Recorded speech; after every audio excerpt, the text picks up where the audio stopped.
you can even watch back. Giving players all the props or put them on blast. We don't give no hot takes, only talk facts. We're giving all our devotion, riding high on this wave of emotion. Going all out, yeah, cause this is our time. No, ain't no stopping us till we reach the finish line. All in, we came here to win. We're gonna give everything. S-I-C-K on the run. S-I-C-K, sick. On fire, we're ready to fight. We'll bring the house down tonight. S-I-C-K on the run. S-I-C-K, sick. Play it on the car ride, play it when you lounge. X and O, you know that we can hold it down. Shout out to my man Sammy, got it off the ground. And to all the listeners tuned in right now. Got debates, analysis, and speculation. This is sports talk for the new generation. You know where to find us, got a reputation. Sick Podcast, your #1 sports destination. We're giving all our devotion, riding high on this wave of emotion. Going all out, yeah, cause this is our time. No, ain't no stopping us till we reach the finish line. All in, we came here to win. We're gonna give everything. S-I-C-K on the run. S-I-C-K, sick. On fire, we're ready to fight. We'll bring the house down tonight. S-I-C-K on the run. S-I-C-K, sick. S-I-C-K, it's the sickest podcast. Tune in for the audio, or you can even watch back. Giving players all the props or put them on blast. We don't give no hot takes, only talk back. S-I-C-K, S-I-C-K, S-I-C-K, S-I-C-K, S-I-C-K, S-I-C-K, S-I-C-K. All in, we came here to win. We're gonna give everything. S-I-C-K on the run. S-I-C-K, sick. S-I-C-K, it's the sickest podcast. Tune in for the audio, or you can even watch back. Giving players all the props or put them on blast. We don't give no hot takes, only talk facts. We're giving all our devotion, riding high on this wave of emotion. Going all out, yeah, cause this is our time. No, ain't no stopping us till we reach the finish line. All in, we came here to win. We're gonna give everything. S-I-C-K on the run. S-I-C-K, sick. On fire, we're ready to fight.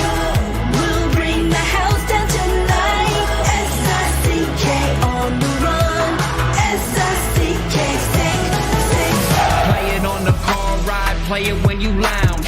X and O, you know that we can hold it down. Shout out to my man Sammy, got it off the ground. And to all the listeners tuned in right now. Got debates, analysis, and speculation. This is sports talk for the new generation. You know where to find us, got a reputation. Sick Podcast, your #1 sports destination. We're giving all our devotion, riding high on this wave of emotion. Going all out, yeah, cause this is our time.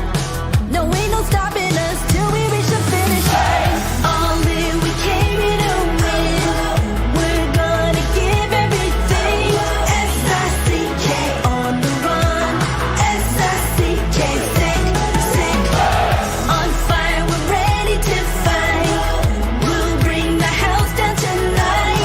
S-I-C-K on the run. S-I-C-K, sick. S-I-C-K, it's the sickest podcast. Tune in for the audio, or you can even watch back. Giving players all the props or put them on blast. We don't give no hot takes, only talk back. S-I-C-K, S-I-C-K, S-I-C-K, S-I-C-K, S-I-C-K, S-I-C-K. Turn up your volume. Because you're about to listen to The Sick Podcast. The Eye Test with Pierre, McGuire, and Jimmy Murphy. The Stanley Cup winning Colorado Avalanche And after 22 years, Raymond Mark! The sickest NHL podcast. Brought to you by TCS Customs and Logistics. Moving pieces, delivering peace of mind. It's gonna be sick. And welcome to another edition of the Eye Test here on the Sick Podcast Network. He is Pierre McGuire. I am Jimmy Murphy. And Pierre, you know, we've said it before on here that this is my favorite part of the day, and you love it as well. I need this one today. It's been one of those days, Pierre. I'm so happy to see you and talk hockey and to answer some questions with our viewers later. It's been a Murphy's Law day, but this will cure all. I've had a phenomenal day. I want to make you perk up. Bring it to me. Had an awesome workout this morning. Had a tremendous bunch of conversations with different people around the hockey world, and just had the privilege of interviewing Cara Mori, the great female coach down at Princeton University. And then I spent the last hour and a half with the Cornell coach, Mike Schaefer, the great Joe Nieuwendyk, Ben Steyer, the head coach at Princeton University, Brent Brecky, the head coach at St. Lawrence University, and Morgan Barron, the NHL player who plays for the Winnipeg Jets, the best team in the National Hockey League. They all have one thing in common. They either coached at Cornell or played at Cornell with Mike Schaefer. And Mike's retiring at the end of this season, whenever that may be. But his last regular season game at Liner Rink is Saturday night against St. Lawrence University. And I can just tell you, Jimmy, I coached in a bunch of those when I was at St. Lawrence, and Mike was an assistant at Cornell. And I just got so inspired by Joe Nieuwendyk and that whole crew. Morgan Barron, if people haven't interviewed him, they should. Morgan Barron is a brilliant young man. He is so eloquent. He's so poised. He's really lucid. He makes very good points. I was blown away by him. But Joe Nieuwendyk, Jimmy, I'm amped up still, and I didn't have any caffeine. That's awesome. I'm just telling you, Joe was amazing. Yeah. Amazing. We're going to have him on our podcast. I can't wait. Within the next 2 weeks, we'll get Joe on. I'm just telling you, Jimmy, like he was, and I mean this, no disrespect meant to all the other great players. From 1989 till 2003, you could argue that Joe Nieuwendyk is one of the best players that played in the NHL over that time frame. Yeah. You could make that 3-time Stanley Cup winner, Conn Smythe Trophy winner, you name it, Olympic gold medalist in 2002. You go down the line. And you know, I've been friends with Joe for a long time, and when my son left Penticton, Joe's son took Ryan's job. And so Joe and I talked a lot about that before Joe's son committed to go play for Freddie Harbinson in Penticton. So there's just I left that conversation, one, celebrating an amazing career for Mike Schaefer at Cornell, but two, listening to people like Joe Nieuwendyk and Morgan Barron and Ben Steyer and Brent Brecky. And I was like, wow, I love hockey. Yeah. I love hockey. I know you do, Pierre. I love it so much. And tomorrow's going to be special in Boston. But today was like awesome. It was just really good. I'm glad you had that day, because I do, you know, I listen to you after we get off the air every day when you go on with our friend Mitch Melnick, Pierre. And you were saying to Mitch, I don't know what to do. There's no high school practices. There's no hockey for me to watch. I'm lost. I don't know what to do. So I'm glad that the hockey medicine came for you today. Okay, so I will tell you this. Last night I called a friend of mine who's a former Harvard hockey and baseball player. And I said, John, my wife's up in Canada. I'm here alone at my friend's house. They're gone to Florida.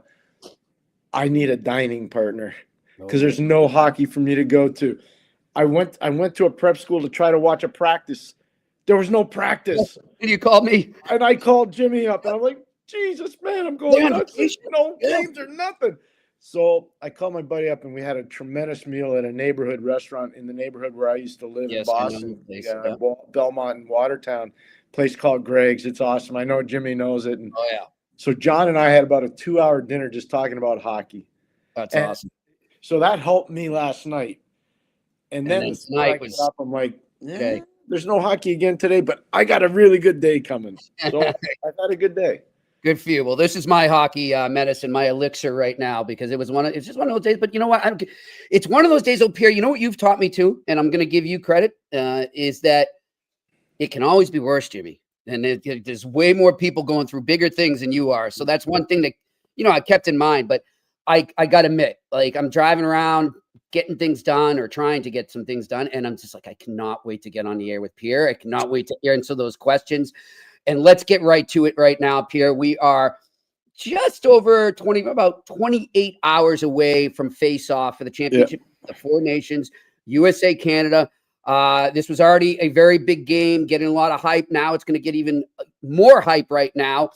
Multiple reports. I have not got a confirmation yet from the Bruins, USA Hockey, or the NHLPA, who I reached out to, but there are multiple reports out there right now from trusted sources that Donald Trump, the president of the United States, will be at the game tomorrow. And if that's the case, Pierre, this place is just he was already going to blow the roof off. Now it's just going to be a whole nother level of national pride and of also just celebrating the game of hockey. Well, you and I both have the opportunity to go to the game. I'm actually not going to go to the game, and it has nothing to do with whether President Trump is there or not. I'm going to actually watch it on TV.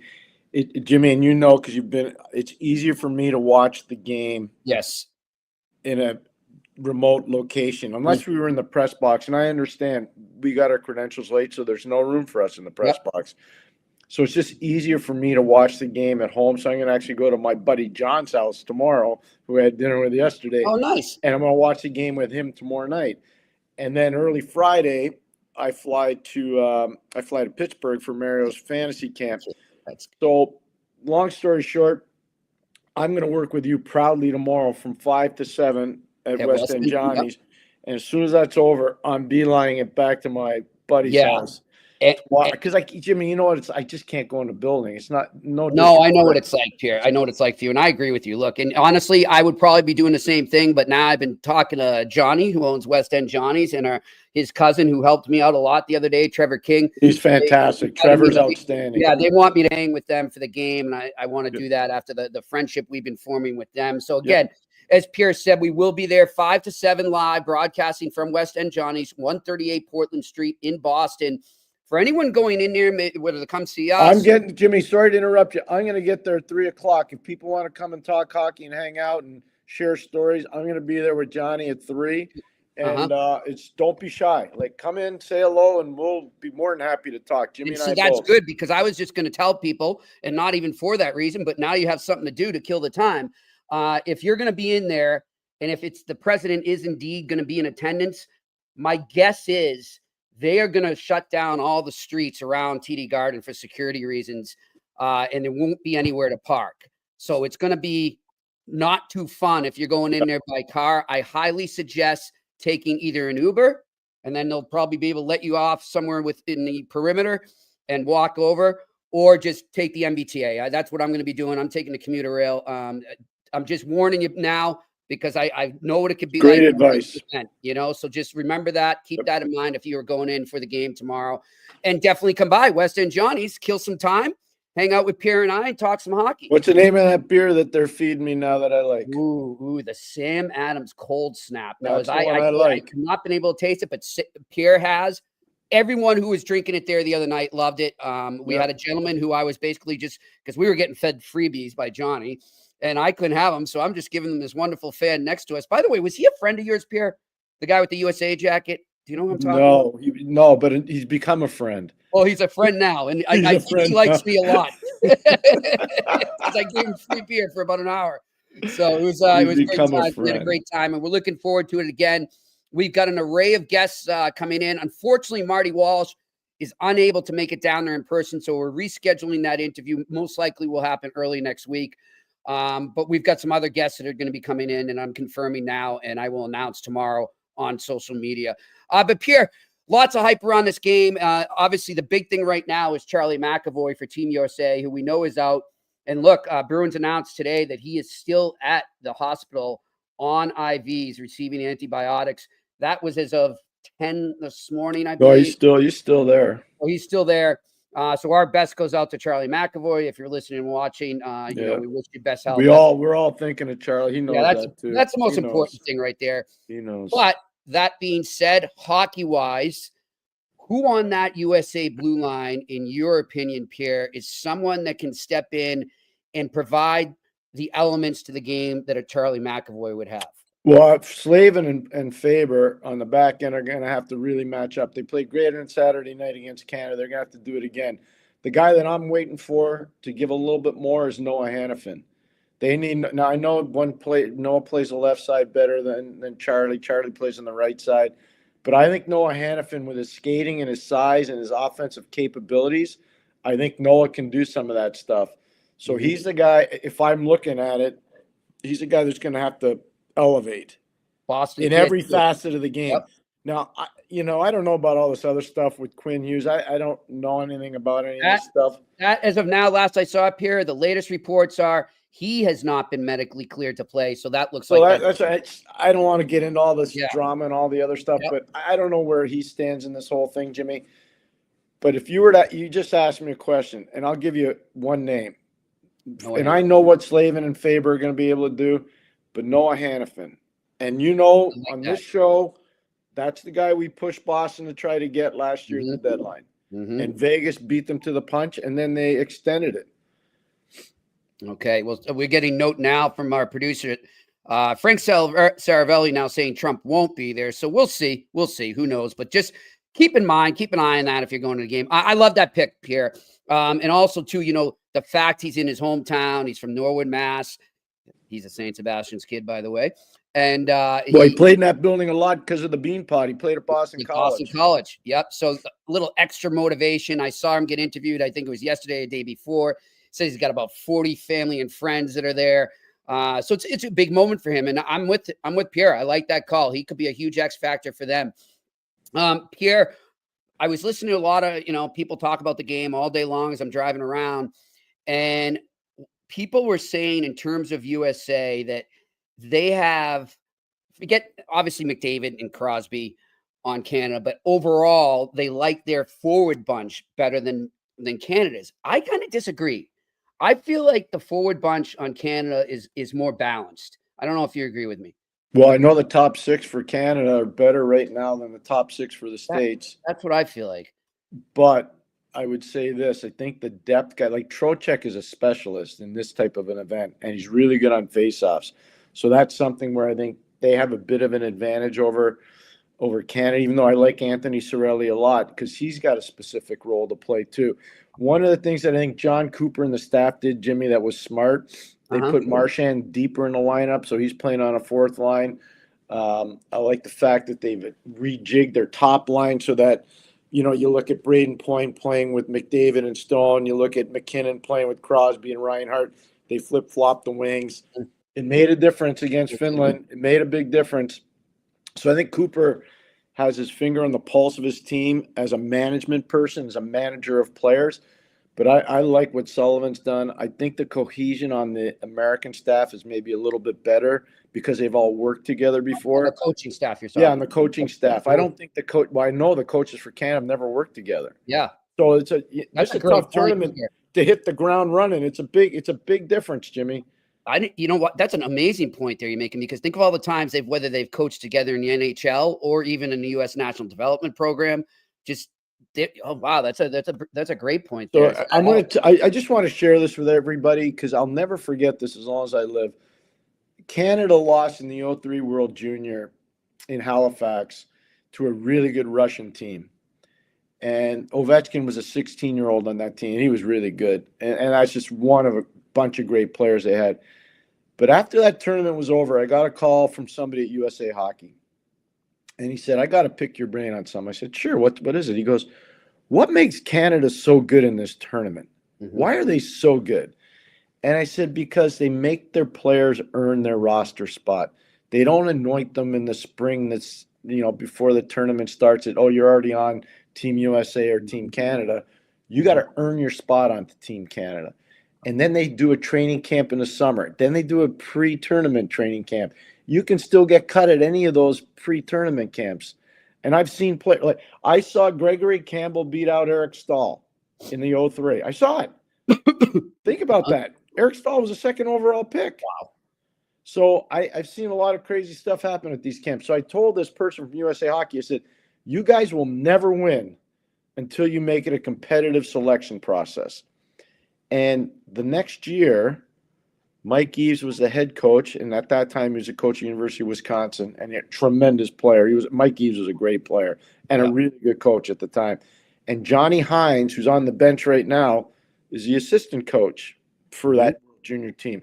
And Lou Mongeluzzo, who was a college coach for a long time and a good friend of mine, and then eventually went into the NHL as a scout. Lou was the player personnel director. So all these people were calling and asking for intel because they were smart. And that was the first time the Americans ever won the World Junior Gold in 2004. And Johnny Hines is the person that called me on the phone and asked me. And he listened. And then they implemented ideology, not just mine, but it's Hockey Canada's. But the fact they took the time to go out and research and get that intel. And so Johnny's been doing the international stuff for a long time, and obviously he's been a great coach in the American League, great coach in the NHL. And look at the job he's doing with Minnesota right now. Like, unbelievable job. And I know that you've had a dialogue with Johnny, and we're going to have him on once this tournament's over. I know he's coming on. But I just wanted people to understand. So this USA staff, these guys have gone through a lot of stuff together. Like if you would have had Brent Sutter on the staff and Pete DeBoer on the staff and Craig Hartsburg on the staff, I say, here's why this works. There's a fusion. They worked together in 2005 in the World Junior. They worked together in the Super Series in 2007. Like these guys are tight. They know what's going on. I just want people to understand that this staff is really good for Canada. Don't get me wrong, but they've never worked together. Yep. I love it. And Pierre, you said something at the beginning of that when you were telling the story, is the fact that they make their players earn it. That's what Canada used to do. And now USA. Pierre, one could argue that maybe Canada doesn't do that as well as they used to do it. It seems like sometimes there's some spots now on that, and I'm talking at the junior level, where some spots seem to have been preordained. And I think that's backfired on them. Would you not agree? I never told you what to say. You just nailed it. And that's why when we had the show yesterday, and I'm so grateful to Chris Pronger for coming on. Oh my gosh. The response I've had from so many people just saying, I had no idea he spoke like that. I had no idea he was that cerebral. You know, like he illustrated why he is who he is. Yep. And that's why I said at the end of the show, and Chris and I were texting back and forth last night, so that's pretty cool. And I said, he should be running Hockey Canada. It's true. He should be. He should be like, it's not even, it wouldn't even be a fair fight. Now, I don't think they'll have the courage to do it, but there's no question in my mind. If you're going to open that position up, what are you doing? Why are you waiting? Call that guy up right now. Yeah. Right now. I'm with you. You know what I love too? After the show, when our great Sick Media production team, they tweeted out the whole thing when he was talking about, maybe USA got a little too physical too early, and that might come back to, or it's coming back to haunt them right now. And some of the fans were coming at him about that on Twitter, and he wasn't rude at all. He didn't ignore him. He bantered with them, and he went back and forth, and it struck up a conversation. I'm like, this is a Hall of Fame hockey player right now on social media having an intelligent hockey conversation with fans, and I'm like, that's why we loved having him. So Christopher is just a special guy. And, I told you, hey, listen, he knows, I know. I pushed him hard. Okay. Sometimes that's not always fun when you're 19. But we have a very good relationship, and we settled some things out, which were great.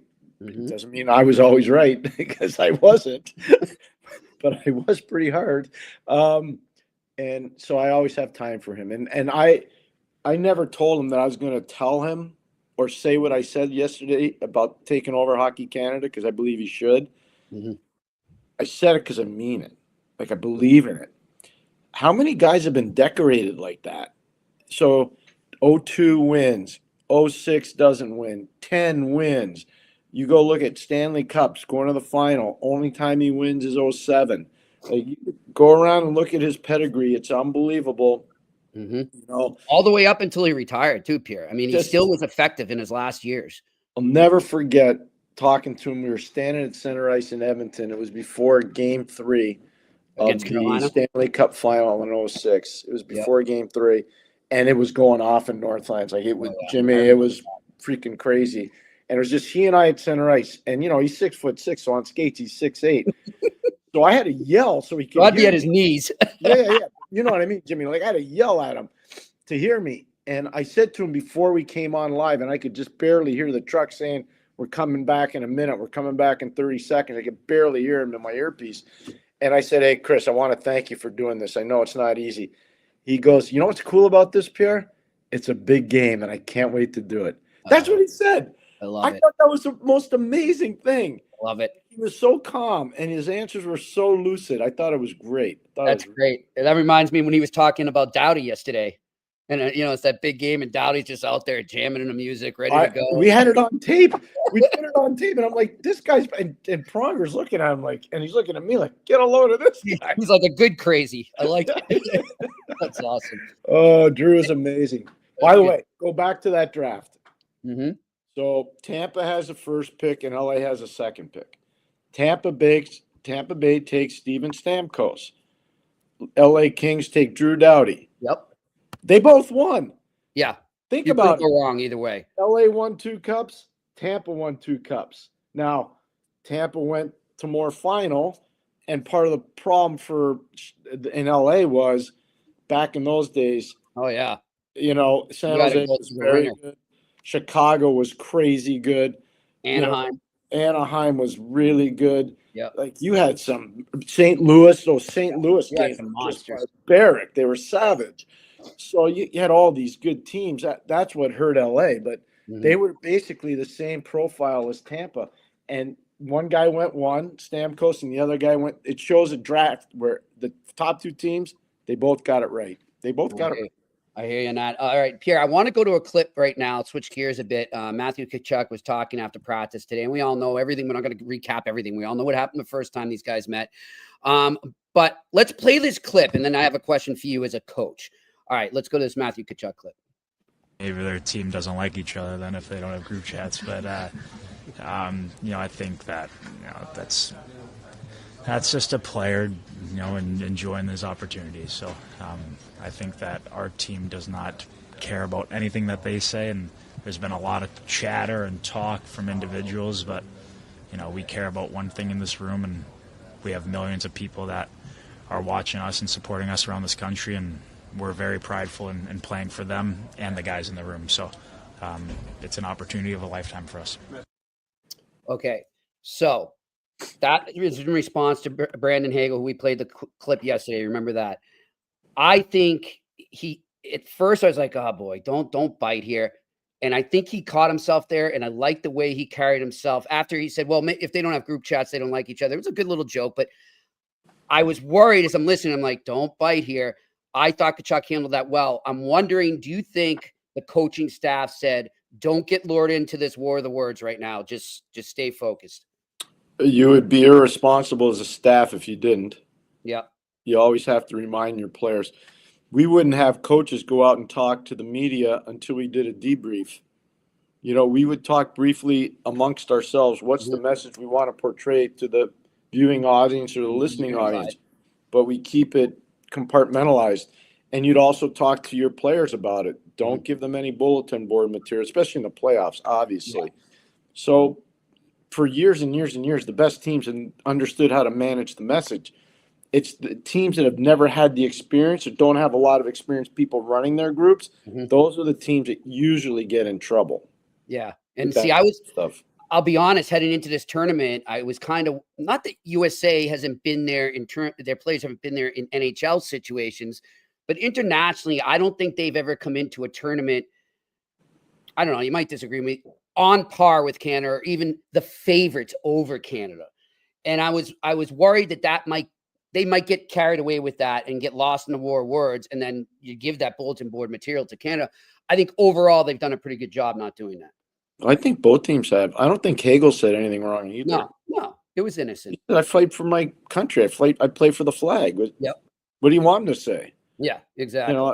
I don't think that's insensitive. I think it's really appropriate. I really, first of all, what Brandon Hagel did in Montreal on Saturday night, that takes courage, man. Yeah. Trust me on that. I can't say I did it at the NHL level, but I did it at other levels, and that takes a lot of courage. That's all I'm going to tell you. Yep. And so I respect him a lot. I really do. I respect that kid a lot. All those guys. Colton Parayko doesn't want to fight. It's not his thing. Jimmy. He's one of the nicest kids I've ever met. And I'll tell you a quick story. He signs out of Alaska, goes to St. Louis. St. Louis is playing Minnesota his rookie year in the playoffs. Okay, I'm just telling you. And I'm at the St. Paul Hotel with the rest of our NBC crew. We're doing that playoff series. And I see this guy down on an off day with his computer, his laptop out, and notebooks. So I politely go up to him and I said, "Hey, Colton, what are you doing?" He says, "I'm actually studying for an exam that I have to take this afternoon." Because he wanted to get his degree. Nice. And so this is in the middle of a playoff series. That's awesome. And I said, "Whoa, I don't want to bother you. I apologize. I'll move along." He goes, No, let's sit down and talk. And we did. We talked about college. We talked about playing hockey. We talked about, being in the NHL. Talked about the importance of playoff hockey and how it works. He couldn't have been nicer, but that's the kind of kid you think he really wants to be out there fighting toe-to-toe? No. That's not his thing. No. Good stuff. Larry Robinson. I was there. He was coaching helping Mike Van Ryan and Craig Berube, and they used to tell him, and Robinson would really tell him, "You got to shoot the puck. Stop being so nice," because he's such a nice kid. His shot's so hard. It's Shea Weber-esque. His shot is crazy hard. It's not just fast. It's hard. It's a heavy shot. I think he didn't use it a lot because he didn't want to hurt anybody. But now he's starting to, and Larry used to say, "You got to fire that thing. You got to fire." I love it. Did you ever have a moment, Pierre, when you guys were coaching where maybe the other team said something and you used it as fuel? You don't have to say the names. Did. But I'm not going to say the coach's name because it's not appropriate. That's fine. He's a good person. He misspoke, and we took it. And back then, you had a clip service. There was no internet, so you'd have it clipped off the clipping service, and we just put it up on our board in Pittsburgh. And our guys were like, "Really? He said that about us?" Wow. I think it was just a misstatement, but he did. It came and was not good. And so our guys used it as motivation. Not that I don't think we needed it that much. Right, but it helps. But it helped. Yeah. Every little bit helps, Jimmy. It does. Every little bit helps. That's in the playoffs. I remember Ray Bork telling me that once, man. He's like, because sometimes fans are like, "Oh, that doesn't." I go, no, it matters. You guys, players, coaches, you'll grab onto anything if it can utilize it as motivation. I mean, I'll give you one that involved me. I was playing quarterback in high school football in New Jersey in the state championship game. It was Seton Hall Prep versus Bergen Catholic. And I said probably 2 or 3 days before the game, "We're going down there. We're going to beat the hell out of them." Dumbest thing I ever said. Uh-oh. Every time I went back to pass, I'd either just release the ball or I'd get freaking pummeled. And every one of the guys that would get up, "Yeah, you're beating the hell out of us. How do you like this?" And they beat the crap out of me. Lesson learned. Annihilated. Oh. I think they had 5 guys that went on to play in the NFL. Their best player was a kid named Chet Parlavecchio, who played a long time, played at Penn State, and I think he played probably 6 or 7 years in the NFL. They had really, and they were so well coached. Those were 2 elite high school programs in New Jersey, which is as big as it gets in high school football in the United States. And I just remember I was like, if I ever in a position to do that, I'll never do that again. Yeah, lesson learned. Hey, at least you learned. And I learned, right? Like I'll show you the picture once. I have it. It's a nice picture. Somebody sent it to me, and I'm back, and you see me with my left hand out trying to ward off the guy that's attacking me, and the ball just leaving my right hand. And you see the helmet, the white helmet. Just as you're about to get croaked. Linebacker, like coming right into my name. Ooh. The ball's, it's a great picture, but it's just leaving my fingers. And you can see, this poor guy's going to get killed. And he did.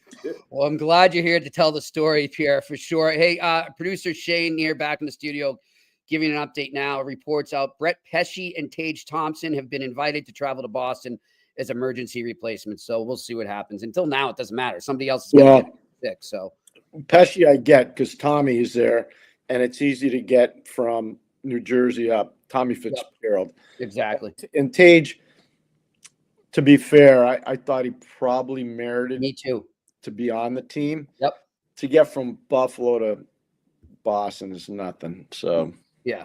So that makes sense. It makes total sense. All right. Want to remind you once again, we're going to keep reminding because I want to see as many of you as we can there tomorrow. West End Johnny's 138 Portland Street in Boston. This will be our final one of obviously of the Four Nations face-off, but we are working on some more remotes there with Johnny. Really looking forward to that. 138 Portland Street, 5 to 7 p.m. Come on down. We're going to have some live in-person guests. I will confirm them and blast it out on social tomorrow morning once I have. So we tee up for the game there. They've got great food. I'm actually going to try food tomorrow, Pierre. Did you get to try it yet? Yeah. Johnny's been, between Stu in Montreal at McLean's Public House and Johnny down in Boston at West End Johnny's. I mean, we're so fortunate. It's but like Jimmy, we're so fortunate. I'm so grateful, and I know you are too, to both those men and their properties and their wait staff and their management people and all the fans that have come. Jimmy, I can't count how many. You see it. How many? Like it's a lot.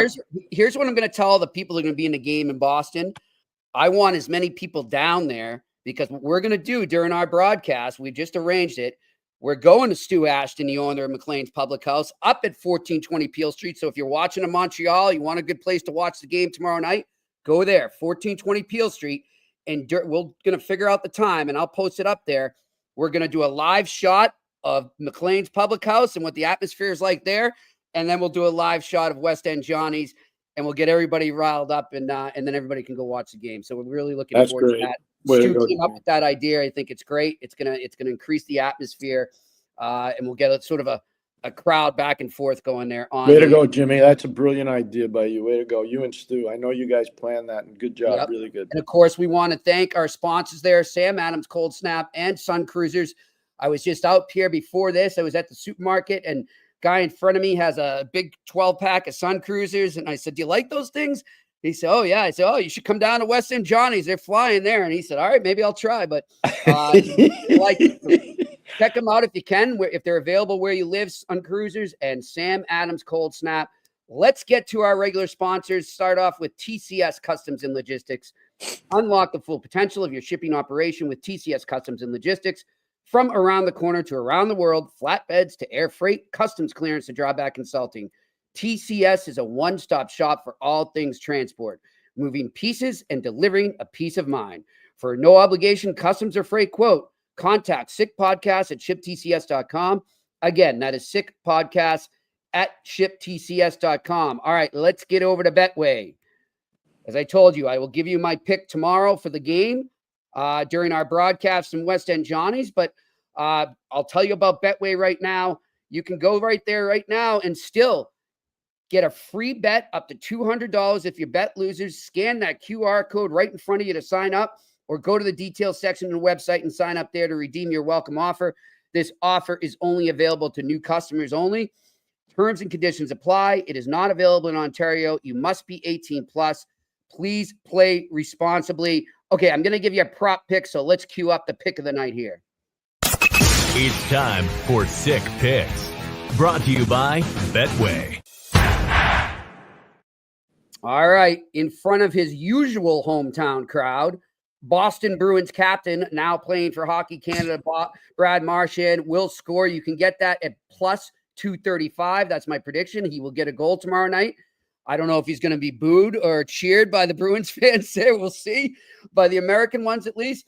And also, I like Jordan Binnington to have over 28 saves. That doesn't mean he's going to win the game, but I do think he's going to face a lot of shots, and I think he turns away at least 28 of those shots. So over 28 saves, you can get that at minus 105. All right, let's get to this Q&A. What do we got? Ooh, a good Greek name here. I hope I don't murder it, Peter. I apologize. Menoudarakos. I hope I pronounced that right. All the insiders were saying it was going to be busy leading up to the deadline. You think there are moves in the queue ready or after the game tomorrow? Peter, I can tell you that for a story I'm working on right now, I won't say the general manager's name until the story comes out, but he did tell me today, he said talks have heated up since the tournament switched to Boston, and also since teams that, don't have as many players involved in this, they're all back at practicing. The non-Four Nations players are practicing for their respective teams already. That means coaches, management are all there. They're starting to figure out, okay, we got to start thinking forward here. So he believes that things could heat up this weekend. We will see. Pierre? I'll be in Pittsburgh this weekend starting Friday, and I know the Penguins play at home on Saturday against Washington. They play at home on Sunday against the Rangers. I'll be at both those games with 66 and our array of great people in Pittsburgh. And what I would tell you is that Pittsburgh will be a seller. We already saw Drew O'Connor, which, by the way, Jimmy, we talked about when Drew O'Connor was traded to Vancouver that he would sign an extension there, and he did. As did Marcus Patterson. You said that as well. We said both guys, when they go there, will be signed, and they did. But I do think there'll be a lot of traffic in the trade queue. And I do. I do. I really do. And I wonder too, Pierre, how the injuries from the four nations affect the respective teams that are now have some of their players injured coming back from that, namely the Boston. Well, you're spot on. Like this right now, so we'll see what happens. You know, so I use that as an example, this Pittsburgh thing, because they're both division games. Yep. And what people forget, and it's really important, the last quarter of the season, more times than not, you're playing within your division and you're playing within your conference. And so people understand the reality is if you're 9 to 12 points out, you're not making it. That's it. So that's when, you know, whether you're Buffalo, whether you're Montreal, Pittsburgh, Pittsburgh, you're probably in play, you know. So at the end of this weekend, let's say Pittsburgh loses both those games. They're both division games. It's over. Like, thanks for coming. So you're getting proactive right away. You might already be proactive. Yeah, I'm sure there's stuff going on already for that. All right, let's get to the next question. Alex Ivanowski, how hard is it going to be for these guys going back to their NHL teams and playing as early as Saturday afternoon? Has there ever been animosity from these tournaments that carried over into the games, into their respective NHL team locker rooms even? Interesting question. I think they put that aside as far as their teammates. Yeah. But maybe if they see a guy they butted head with on another team during the tournament, I don't know. Maybe it carries over on the ice. It might. I don't see that happening too much. But to get them back up to speed, it's not going to be easy. So I'll tell you one from the World Junior. In 2005, Dion Phaneuf and Ryan Getzlaf were teammates. Okay? One guy played for the Calgary Hitmen, Ryan Getzlaf. One guy played for the Red Deer Rebels, Dion Phaneuf. Their first game back was in Calgary, Red Deer at Calgary. You can go look it up. First shift of the game. I like toe it. To toe. Boom. Toe to toe. Just like that. I like it. They won gold for Canada. Wow. They were World Junior teammates 2 years in a row. And then just like that. Just like that, because they knew they had to get into it to get back into it, if you know what I mean. I got you. And so they went toe to toe. Yeah, and I want to say another bit of NHL news quickly before we move on that, you know, Pierre and I have been discussing for a while now, but it's out there now. Some other reporters reporting that the NHL is considering the strong word. They had a discussion. That's it. Putting an expansion team in New Orleans. If that is the case, I hope it works because, as I've said numerous times, I think it would be a home run. How long ago did we start talking about that? Months, I think, Pierre. Okay, just checking. It was right, just about. I think it was right before Notre Dame was going to play in the Sugar Bowl. We were talking about it then. Yeah, I know we did. Remember they were skating on Bourbon Street? Yeah, I know we talked about that. Interesting. How so I coached in the state of Louisiana. I ran St. Louis's farm team there in Baton Rouge. Yep. And you said you had a great time. 9,000 people a night. It was phenomenal. That's awesome. The passion for you know how many different places I've been fortunate enough to live. I enjoyed living there as much or more than any place I've ever lived in my life. The people were amazing. The dining was crazy. The outdoor life was off the charts. My neighbors, I still remember them. Dr. Saint Amand and his family, the nicest people ever. You know, and I'd go over to their house, you know, probably Sunday nights. We usually played Sunday afternoons. And I'd go over there and they'd have like this homemade deer sausage or all these different things that I had never eaten before. Wow. You know, crawfish etouffee, all these different things. And I was like, you're the nicest people. Like, what can I bring? Well, no, just bring yourself. That's awesome. And eventually they came to Canada to my house. I got there and they'd never really seen snow. So that was kind of cool. And then I was fortunate enough, Melanie and I went to two of their children's weddings, and it was awesome. Down in Louisiana. So I met a lot of people. I think hockey would go great in Louisiana. That's just my own personal opinion, but I think it'd go great. All right, let's check it out. What do we got for the next question? Ron LaRoque, is Caden Gooley a number 1 or number 2 defenseman? Also, do you think his injuries are concerning? Always seems like he's getting hurt. I'm with Pierre. He's young. I don't like that he's been hurt so much, Pierre, but I think is it too early to really get too worried? I'm not worried about him. He'll figure it out. Guys, sometimes he's trying to bring, and I watched him play junior a lot.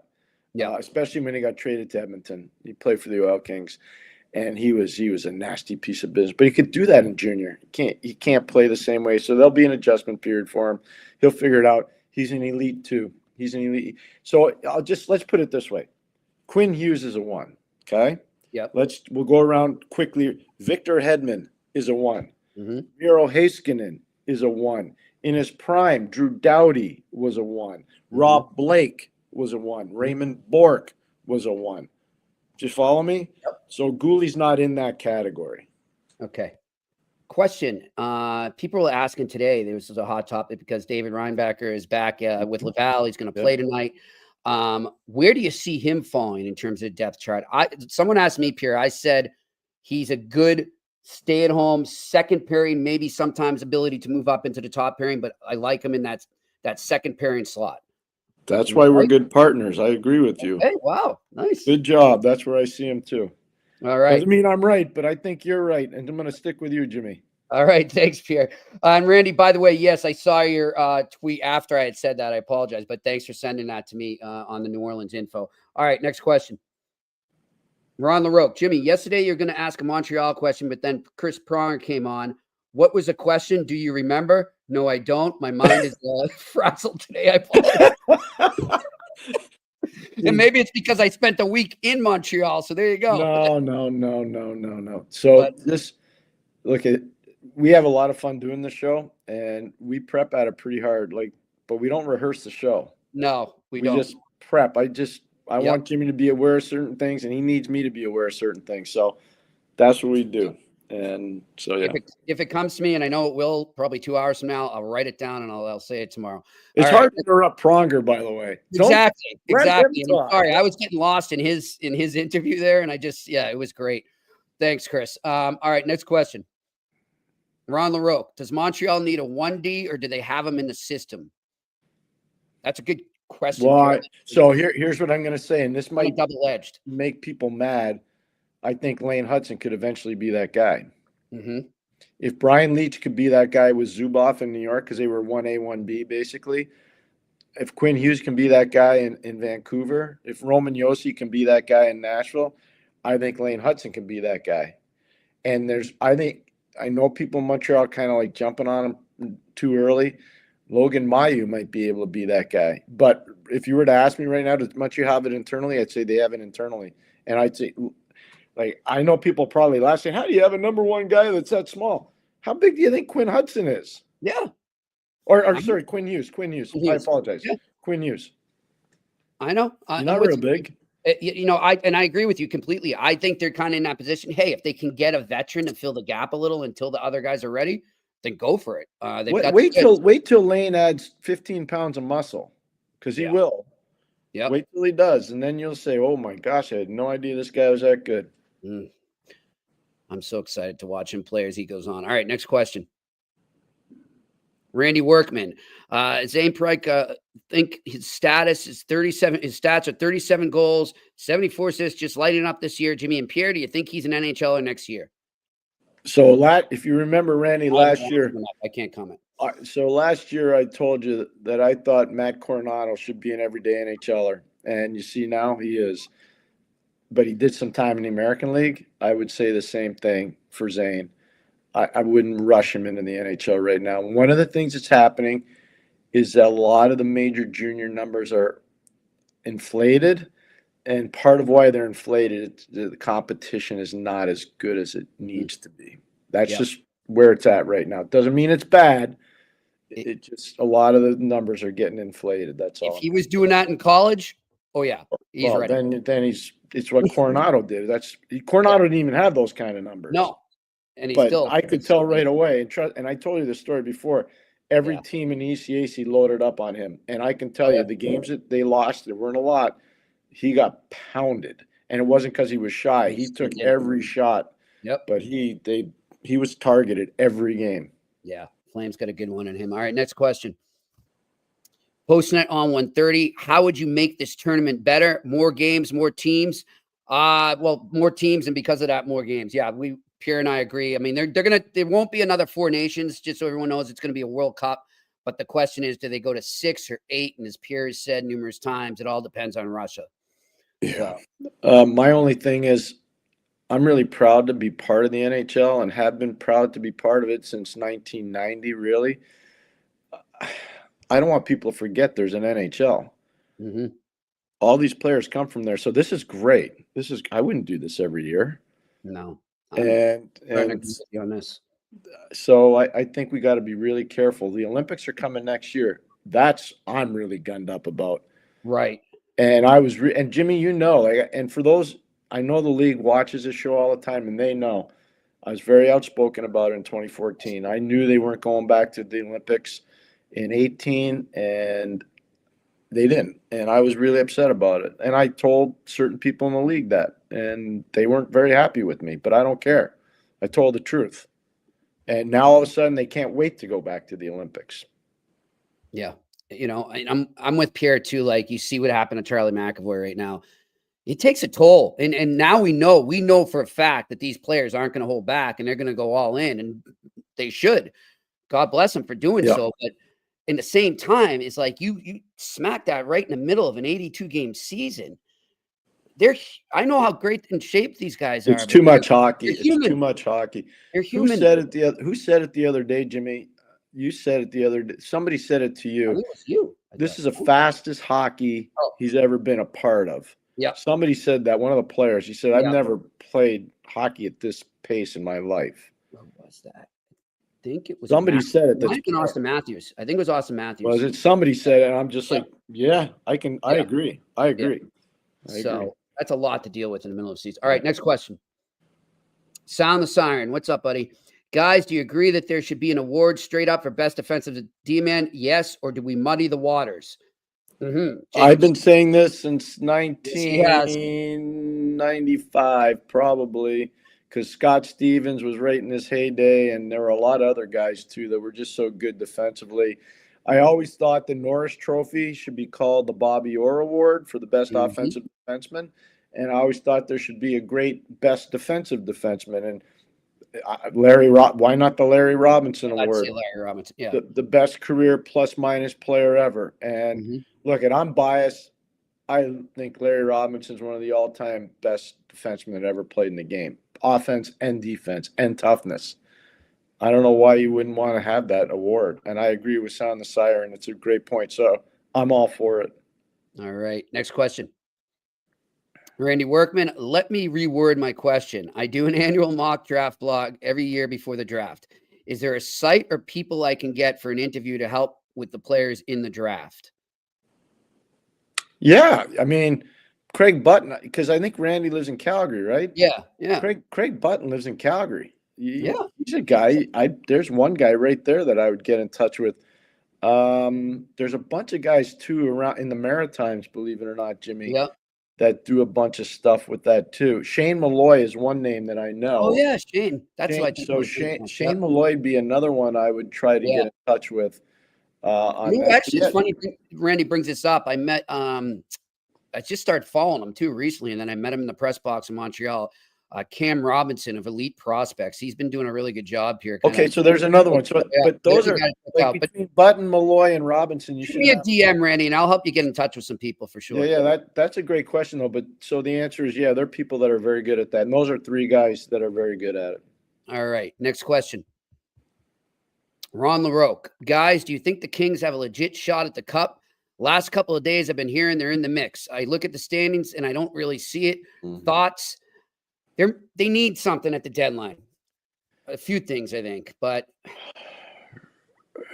I don't think they're a cup contender. No, I think they're a playoff team, obviously. Yeah.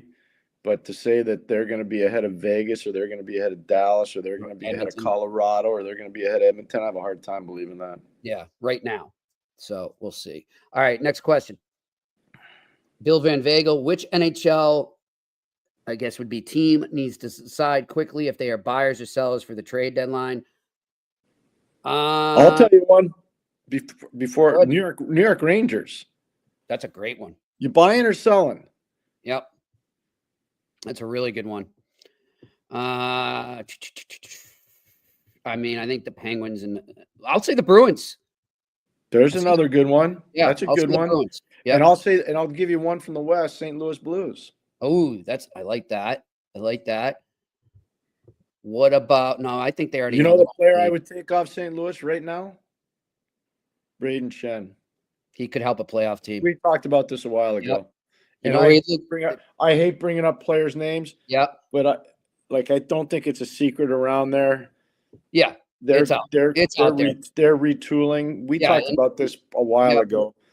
But if I were New Jersey, I'd want him. If I were Rangers, and I think I have a chance, I'd want him. If I were Leafs, I'd want him. If he's your number 3 centerman, and Berube had him, he won the cup with him. Yep. You know, I thought O'Reilly would be a fit there, but it doesn't sound like that's going to happen.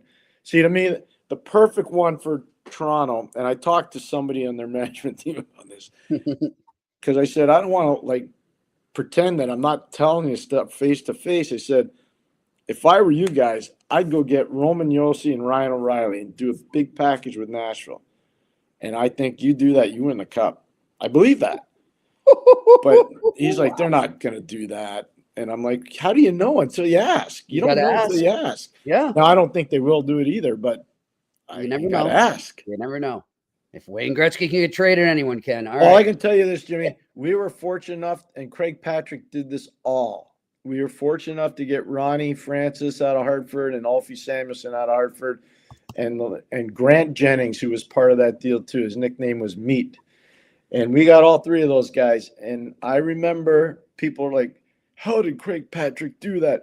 It's an abomination that Hartford would trade Alfie Samuelson and Ron Francis. Well, they did. Mm-hmm. They did. Mm-hmm. So anything can happen. Exactly. Go for it. This is a year Toronto's going to go for it. All right, next question. Gabriel Lamb, is Columbus a buyer? That's a great question. I'm going to say yes. Yes, with an asterisk. What's your asterisk? My asterisk is when I think they definitely buy, but I don't see them swinging for the fences. No. Yeah. No. It's kind of like what Montreal. Remember when we had Jeff Gorton on? Yes. And he said our players have played themselves into a position where we have to talk about adding, not subtracting. Exactly. I think Columbus has done that. So I agree with Jimmy on that. But and they're still in that position. I think they'll buy. I do. As long as they maintain. And I'll tell you this right now. Everybody says, oh, this is a dress rehearsal for the Olympics. All these teams. Mm-hmm. Well, I'm going to tell you one name right now, and there's a bunch of other ones. One name right now that I think will get consideration for the Olympics next year, Adam Fantilli. Oh, yeah. Yeah. Got it. I'm just telling you. I believe that. He's getting better every game. I mean, you've nailed it on him, Pierre. I mean, if he doesn't get hurt last year. He might have been the rookie of the year. Yeah. Easily. And so, look, and I maybe have an unfair advantage because I've seen the maturation starting at Kimball Union Academy where he was playing for Timmy Whitehead, and then he moved up to Chicago Steel. Then he went to Michigan, watched him play a ton at Michigan. I think he's going to be Mike Modano. Do I think it'd be as good? I don't know. I don't know. But do I see characteristics that are really similar? 100%. Yeah. All right. Next question. What do we got? Bill Van Vagel, will we see the slow extinction of the NHL All-Star Game and some sort of more meaningful exhibition games in the years to come? There won't be any Four Nations tourney. I think the All-Star Game is going to come back, and I'll tell you why. Jimmy made a great point before, Bill. The physicality of this is tough for a lot of the players. That's number one. Number two, and this is really important, people forget, and I know Commissioner Bettman and Deputy Commissioner Daley are aware of this, the All-Star Game does a lot of good in the communities where it's played. And I'm not talking about for the ownership groups. I'm talking about for the society. I'm talking about charitable causes, bringing people in that want to be part of hockey, corporate sponsorship in particular, especially if you go to the right cities. So the NHL knows this, and it's not talked about enough. The NHL is really a good social citizen. They are. I'm telling you, Jimmy, and I've told you this for a long time, I've been around. I've seen what they've done. I've coached in all-star games. I've been around it. I've broadcast a gazillion of them. They're really good social citizens. They are. You know what I always love that they do at the All-Star game and usually at the draft too. And I love him for it. We should get him on the podcast sometime. Who's that? Willie O'Ree. Really be good. Is always out in the communities and play, whether it's playing street hockey with kids or just trying, announcing that a new rink is going to go up somewhere. And those usually takes place in the All-Star weekend. So I'm with Pierre on that. There's a lot of community stuff. Yep. There wasn't enough time to do it in this thing. This was just so haphazard. So, yep. All right, next question. Bill Van Viegel. Is there a college junior player that can jump in a lineup when the season ends to give their NHL team a youth boost? Yeah. Yeah. Gabe Perreault, Ryan Leonard, Cole Hudson, Snuggerud in Minnesota. There's a lot. Yeah. Name two that will be in the caps. There are a lot. Denver's got some guys that can do it. Bouillon can leave Denver and go play for Minnesota right now. So there's a fair number. In terms of junior, not as many, I would say. No. All right. Next question. Bill Van Vagel again. Pierre, did you ever have to prevent a player from playing a game due to being under the influence of alcohol or drugs, or he wasn't in a proper headspace? Not that I'm aware of. Doesn't mean that it didn't happen, but not that I'm aware of. I coached some guys that had issues, but not when it came to game time. I never saw that. I never had a trainer report that. It's sad. I had one of my former players commit suicide. And it's a really sad story. Yeah. Deal with that. 3 or 4 years after you're done coaching them. Yeah. It's pretty tough, and you start to wonder, did you do something that led to that? I know. It's a hard thing. So not that I'm aware of, but I'm not going to say it didn't happen, but I didn't know anything about that. I don't know enough details right now what the protocols are, but I just think over the years, I'm sure they've had more, the word I'm looking for, like safety valves to prevent that from happening, you would think. So Hope so. All right. Next question. Ethan Russell, Brett Pesce, and Tage Thompson to be invited to Boston in case of injury. Would those two be your choice as well? Yes. Tage for sure. And I've known Brett going back to when he played at University of New Hampshire, really good player. I think it's because it's such a big distance from Vancouver to get here. And if he doesn't play, you got to go right back and then play on Saturday. I don't know if that works for Quinn Hughes. So in terms of, do I think those are the two best choice? Yeah, I probably do. Probably do. All right. Next question. Postnet on 130. What kind of game do you both predict for tomorrow? Close one, low scoring, high scoring, 0-0 overtime win, Canada or USA? I'm going to give my prediction tomorrow in terms of the high scoring or low scoring. I'm going to say medium rare. If that makes sense. So Jimmy's like the gambling guru. I don't talk about gambling. I'll just say that I think it's going to be a very good game. Me too. And if Canada's going to win, they're going to have Binnington be a big factor handling the puck and breaking down the American forecheck. And if the Americans are going to win, they're going to have to do a real good job with their shutdown capability on defense with Slavin and Faber in particular. So there's two ways this could go. So I like to present it that way better because I just don't know which one will supersede the other. I just don't know. I don't see a blowout either way. I think it's going to be. I don't either. I don't. All right. Next question. WPHL. Is there any pressure for coaches to give the captaincy to the best player on the team, even if a lesser player, example, third liner, exhibits better leadership skills? I know there has been. I don't know if that's sort of changed. I feel like it is leaning where it's the right guy for the captain position, Pierre. But I mean, I've seen, and I'm not going to say names, but I've covered a Bruins team where that was the case, and even the player who got the C was kind of stunned that he got it. I'll just leave it at that. Yeah, no, I think that's fair. I think you put the best leader, and usually the best leader is one of your top two line players or one of your top two defense pairings. That's how I would do it. I think, Pierre, and you'll agree with me, teams get in trouble when they use the C as almost a marketing ploy, right? To put it on the best player instead and not that. I remember. Say the letter doesn't mean anything. It does mean something to me. It does. And I'm so glad you said that. I remember when they gave Crosby the C in Pittsburgh and people were like really upset about it. I'm like, what are you talking about? He's going to be here for 15 to 20 years. He's going to be the best player on the team. He's going to be one of the best players in the history of the game. And if you know him, which a lot of people don't, Yeah. but if you know him, you know, like you can't get a better choice for captain. Yeah. You cannot. Yeah. And so if you gave it to him at 20 rather than 22, what are you doing? You give him 2 years to learn.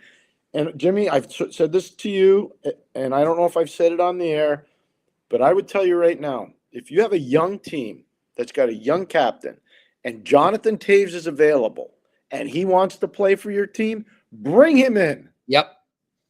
Again, go get him. We don't rehearse this, but what I was going to say is if you feel truly and you know, and I think they knew just like Pierre did it with Crosby as a young guy, you build a great supporting cast. You can still give a young guy that C, but you got to have that supporting cast. So think about what Pronger said yesterday to us, and Chris was so good, and we talked about Brad McCrimmon because I set that up. Yep. So I knew what McCrimmon had done, and I saw the potential in him. Needed. Yep. And McCrimmon taught him so. Brad was amazing man, amazing person, and gutsy beyond belief. So hard and tough. And he taught Chris everything. Yeah. And you see how Pronger was talking about him? It was amazing. Yeah. I was so proud of Chris yesterday. So proud of him. Me too. All right, next question. I pronounced it right the first time, but I'm just going Peter this time. All right, Pete. Thank you. I don't want to. I'm in your good graces. If you were the Habs with already so many picks for the next few drafts, would you use this deadline to get ready for next season? Yeah, if you got that in your arsenal, why not? You know what else, Peter? I would maybe make a little move that could help my farm team go on a prolonged run, whether it's bringing in a college free agent or two to help the lineup with some energy, whether it's bringing in a minor pro who's an elite player at the American League level. I would try because I think that team could go on a run.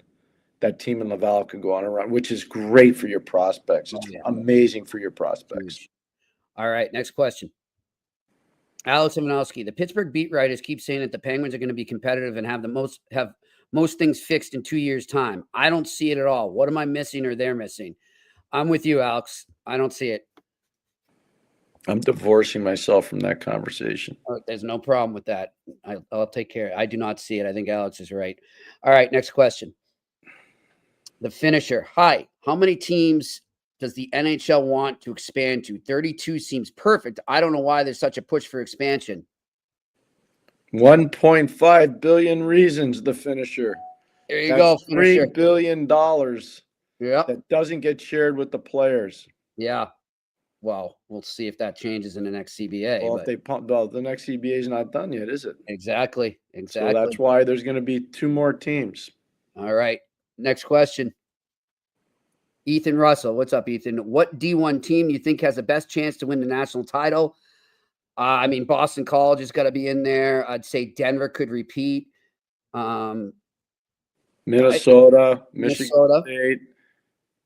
Yep. Don't look past Ohio State. They're a sleeper. But Hockey East has so many. BU, BC, Maine. I mean, it's a murderer's row, man. Yeah. Hockey East is just crazy. Everybody in college hockey knows it. It's a weird kind of year.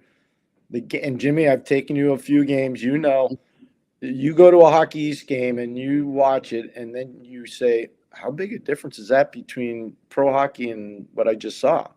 Yeah. Not a lot. Not a lot. Excuse me. It's a thin margin. All right. Next question. Dave Dunks, Norris, and Pinto are both skating but not practicing with the team. If Brady comes back banged up or worse, that pretty much curtains the sense. No, I don't think so, Dave.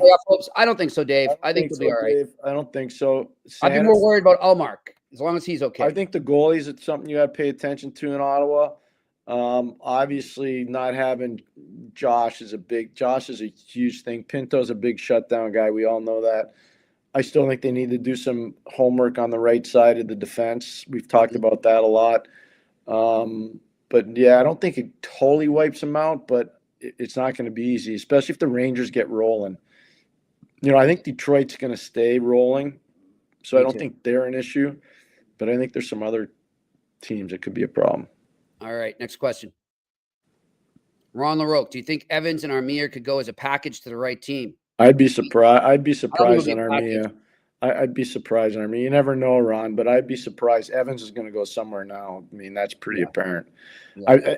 That kind of breaks my heart. I know. Me too. Because I think it would be nice. Those players are hard to find, Jimmy. Like, he was a 7th round pick. That's a hell of a pick by the Montreal Canadiens. It's a heck of a pick. Yep. And those guys are worth their weight in gold because they're cap friendly. They give you a lot that people don't appreciate, and it's not about points. They influence the outcome of a game, winning faceoffs, being physical, killing penalties, shutting teams down in the last minute of a game. You don't get points for that. The only people that get points are the team. The player doesn't get points for that. The team gets points for it. I agree. But I mean, you gotta explore the market now, Pierre. They have to. I get it. All right, next question. Chad Laidlaw. I like your emoji there, Chad. How are coaching staffs assembled for tournaments like Four Nations? Does a head coach choose, or is it management? Usually it's a management. It's usually management. Yep. Yeah. All right, next question. Gabriel Lamb, did you see the Bobby Hull story? I did. I did. I knew Mr. Hull really well. Spent a lot of time those years from probably 2009 to 2016 around Chicago. I was there a lot with Doc Emmerich and Eddie Olchuk. So I'd see Bobby Hull a lot. I'd see Tony Esposito a lot. I'd see the late Stan Mikita a lot. Yeah, you could see Bobby as we went along. It was not getting better. It was getting worse. Yeah. For the head, for the trauma, the CT, you could see that. Yeah. Yeah, it's sad. And I hope they continue to do more research and help those suffering. Yeah. All right, next question. Postnet on 130. Last weekend, a London night player was charged with DWI and several charges. Yeah, Pierre told me about that. How can a 20-year-old jeopardize their future like this? Safeguards, mentors, handlers, parents, security, management, field. How about Uber? It's just, it's sad. There's a lot of things out there to prevent it. And I get it, but kids are going to make mistakes. It's a bad situation. I just hope he learns from it and others learn from it. Oh, yeah, people are going to learn from that one, including him. This is a really sad story. My son was in development camp with him in Washington last summer. They went out for dinner. There were 6 of them that all went out for dinner one night. They were allowed to. So they took the train, I think, into Washington, and they all went out for dinner. And my son, and you know him, Jimmy, so if you don't agree, you just say it.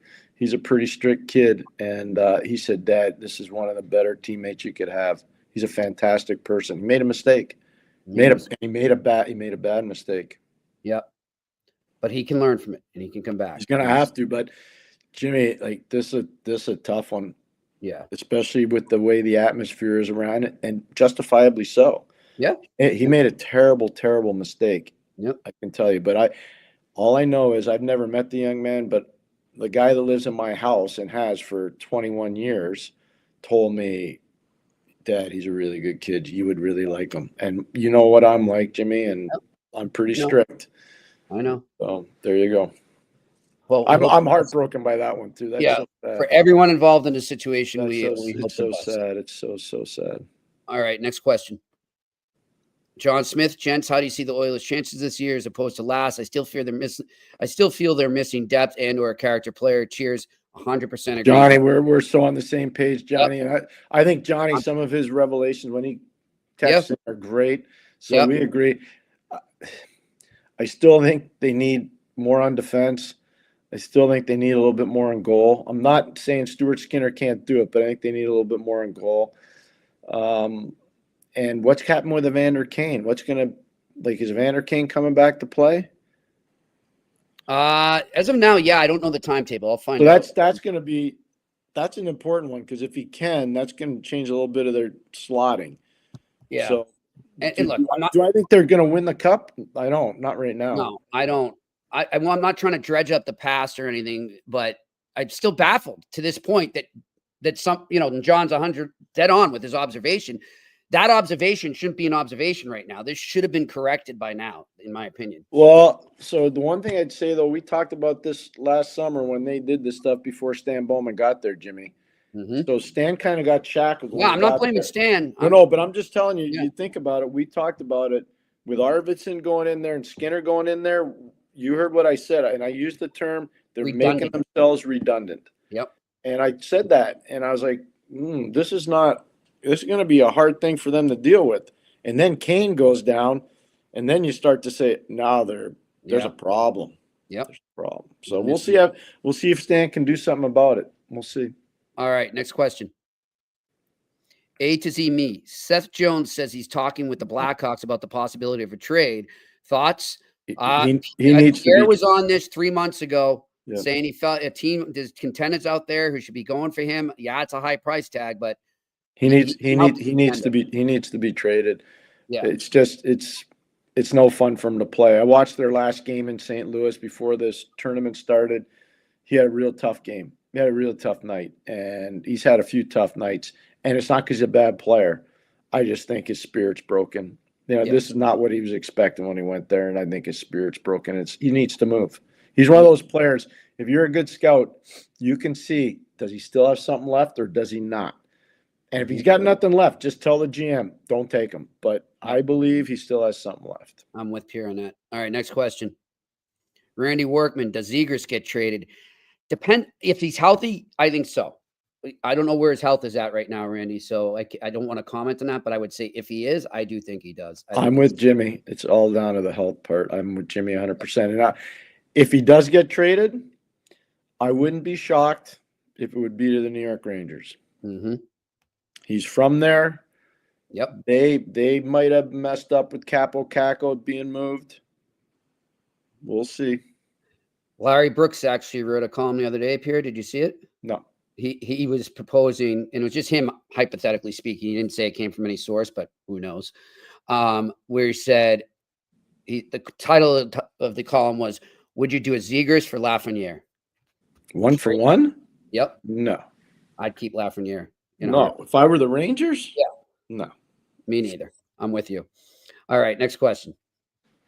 Alex Ivanowski, as much money as they pump into their football team, do you see Ohio State want to up their commitment to their hockey team and go after big-time players? They hate taking a back seat to Michigan. Great point, Alex. Hey, Alex, go look at what their women's hockey team is doing and look at all the girls that have gone in the portal and have moved there. You know how they've moved in the portal there? NIL money. So there's some young, and it's all legal. It's not illegal. There's some young ladies that got paid $25,000 to go play women's hockey at Ohio State. I'm just telling you. Yeah. So if they're doing that on the women's side, they're going to do it on the men's side. And all these teams are going to do it. It's not illegal. It's all part of where the NCAA is right now. And the teams that are in the Big Ten and the teams that are in the ACC and the teams that are in the Southeastern Conference, they have these billion-dollar TV packages. Teams can afford to do it. Yep. All right, next question. Bilal Abdulmalik. Hey, guys, I hope this isn't a stupid question. I'm 1 week without alcohol, and watching you guys has been my outlet. Is there a future where you see mental health resources being improved regarding NHL players? Well, Bilal, first of all, we wish you nothing but the best. And congratulations. We respect you so much on that. Way to go. Way to go. You know, we're always here if you need anyone. As far as the NHL players and the resources, I think the NHL Players Assistance Program has made leaps and bounds for what I've been told from players that have experienced it and from those that work and organize it. I think they're doing a great job right now. And you can always get better, but I do want to give them credit because I think. Oh, my gosh. The league's done a phenomenal job. Yeah. Bill Daly, Gary Bettman, all the doctors and the services they use, the Players Association, Ron Hainsey, before that, Glenn Healy. They've done a lot. They've done a lot. I'll tell you that right now. And it wasn't always that way. No. It was not always. I said they've come a far way. And I'll just say this to Alal. My father didn't drink the last 25 years of his life, and he did exactly what you're doing, and it was awesome. It was awesome. So I have a lot of respect for you. Yeah. A lot of respect for you. All right, next question. Might be done, Jimmy. Might be it, huh? That was a long, good session. I enjoyed it. Thanks, everyone. That was fantastic. We appreciate it. We love it. And a reminder, if you're in and around the Boston Garden or TD Garden, I'm never going to not the Boston. It's TD. Just call it the Vault. The Vault. All right, there we go. Because all they do is make money there. Yeah, they're making $5,000 a ticket tomorrow. Well, I guess that goes to the league too. But anyhow, if you're around there tomorrow, we will be there, 138 Portland Street at West End Johnny's, 5 to 7 p.m. Really looking forward to that. Come on down. We'll have some guests. We're gonna have a good time. We're throwing around those Sam Adams cold snaps and the Sun Cruisers, and just a great hockey atmosphere. Look forward to seeing you, Pierre, there. Want to thank our studio back in Montreal. Thanks to you, the viewers and the listeners, for the Q&A. And tomorrow, we will tee you up for USA Canada in the Four Nations Championship game. Until then, have a great night, and thanks for watching. And that's a wrap. Hope you don't miss us too much until next time. Follow the Eye Test with Pierre McGuire and Jimmy Murphy on YouTube, Facebook, Google Play, and Apple Podcasts.